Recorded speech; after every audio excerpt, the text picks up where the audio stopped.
Little 2-2 in contemporary math today, absolute change and relative change. Got some formulas for you in this box, but it's a lot easier to understand what they are if we just kind of dive in and use them and talk about them after we've used them.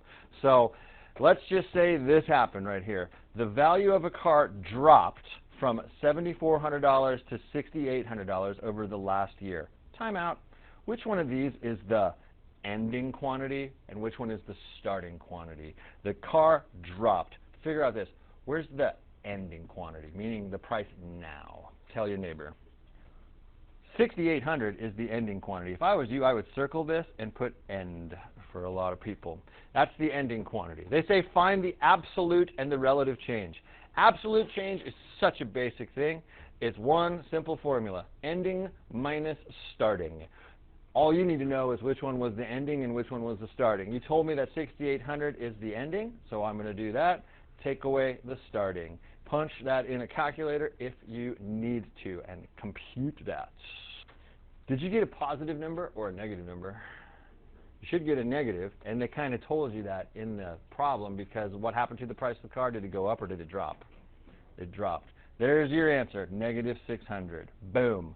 The absolute change is negative $600. And that's how they want you to put it into the homework program. You put the negative, right, meaning it went down in that case.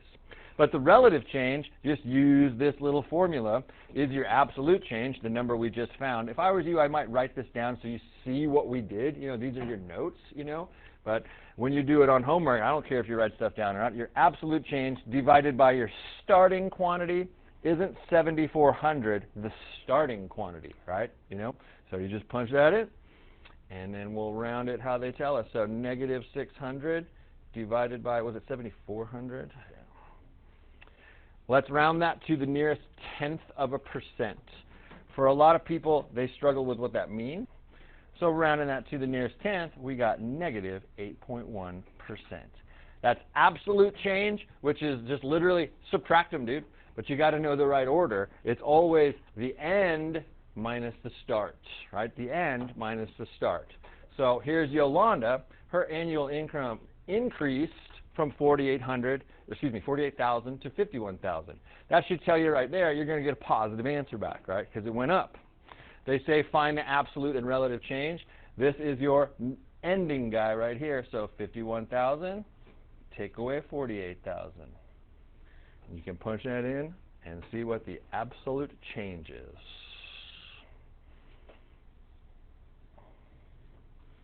How do you feel about 3,000 bucks? Let me show you what I saw this morning when I was doing the homework. Sometimes they're going to make you put the dollar sign, sometimes they're not. So on this one, we're going to put the dollar sign, and sometimes they want you to put 0.00. And I have literally typed next to the answer box, make sure you put a dollar sign, make sure you put 2 decimal places on the ones that need that. Does that make sense? So I went in and said, hey, watch how you type this in. Cool? Because it sucks when you put 3,000 in, and it's the right answer, but it's like, you didn't type it right. You know, $3,000. Sometimes they want 0.00. What's the relative change? Absolute change, the dude you just found, 3,000, divided by the starting quantity. Which one was the start, 51 or 48,000? 48,000. If you want to cancel out the zeros, you're welcome to do that. You know, you don't have to. The calculator's going to do all the math for you anyway here. So 3,000 divided by 48,000. And I got that dude. Move that decimal 2 places to the right, and it might want 2 decimal places at 6.25%. If we rounded it to 1 decimal place, wouldn't that be 6.3%? Because that's a 5 or bigger in that case. So it kind of depends on what they ask you to round to. Yeah? Let's see if you could try one here. Find the absolute change and relative change. Let's just start with absolute. Work with a neighbor or pause the video here and see if you can find the absolute change. Should be negative 0.08. Pay attention if you need the dollar signs or not on homework, right? You know, it'll literally write it out for you, you know. But it went down 8 cents, right? Gas went down 8 cents. Hey, it was at $3.15, now it's $3.07. Cool, went down 8 cents. That's the absolute change. What's the relative change? This dude, the guy we just found, divided by the start. divided by what it started at. It started at 315. Started at 315. So we punch that dude in. And I think this one's going to come out kind of nasty. Sorry about that. Come out kind of nasty. Negative 0.08 divided by 315. Is that the right number, y'all? Yep. So really, really nasty. Let's round it to the nearest 1/10%. So move this decimal 2 places to the right. And then see if this 5 right here needs to stay the same or round up by looking at that 3 to the right of it. That 3 is not 5 or bigger, so we do not round it up. So about negative 2.5%. About negative 2.5%. One more of those, dude. One more. See if you can find the absolute change by taking the end minus the new. I did the end minus the new, right? And I got 21.3%. And then to find the relative change, I'll do 21.3 divided by the start. And this country started, according to when they did the research, with 58.3% people on Instagram.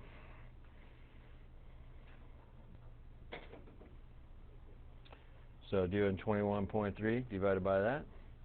About 36 point what? 0.5 or 0.6? What do you want to do that at? 36.5%.